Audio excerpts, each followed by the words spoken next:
One of the biggest problems that we face in a democracy like India is when people don't go to vote. People not going to vote is a huge issue. That means that a party which has just got about 15% votes might come to power. Because if 50% people go to vote and you need a majority and there are about 3 parties and there are small independent candidates, the highest voting candidate might just get 15% votes and he might win the elections. And that would mean that you might have parties coming into power from centers and overall which have just got about 15 to 20, 24% votes. And that doesn't reflect the true picture of what the people want. Therefore, for a long time, I have been talking about how to increase the voter turnout.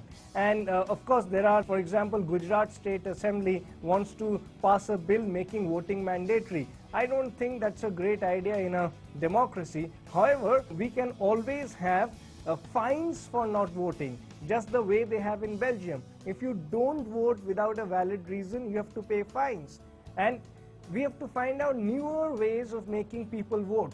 So people should be allowed to vote through the net, through SMS, and for all these things, technology is available to make it foolproof and linked to the voter ID card number and mobile numbers, and then you will suddenly have many more people voting when you expect people to go out to the voting booths to vote. There are too many countries in the world where the voter turnout is about 95% compared to the 50%, 51%, 52% average voter turnout that we have in India. And voting is one of the most important activities for every citizen of a country, which people must realize. And when people don't realize, we got to see to it that through various processes, we make this entire system of voting something that is more like a compulsion, something that is mandatory, something that people made aware to do. However, just going to vote is not good enough. I personally think that at the voting booth,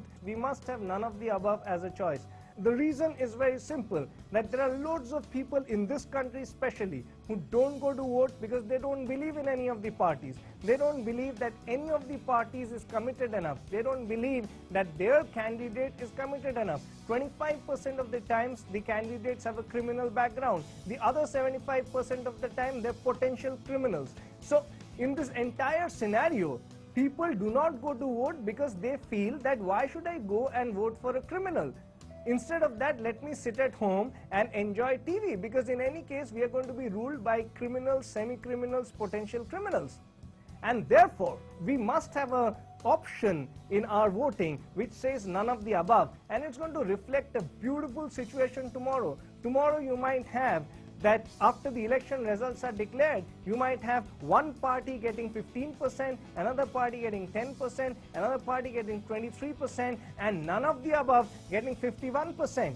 And the entire country would come to know that 51% of the people in this country think that none of the above are worth being voted to power. There can be various ways of making voting an exciting, voting more compulsory, voting a very important game in this entire democratic process in India, because if people don't go to vote, this democracy will remain the demonocracy that it is. And demonocracy is a very scary thing in the world's largest democracy. We call it the world's largest democracy, but in effect what we have is a country which is ruled almost by demons. It's a demonocracy, and this can go away. One of the ways to see to it that this democracy breaks down and real democracy prevails is by seeing to it that people go out and vote all out.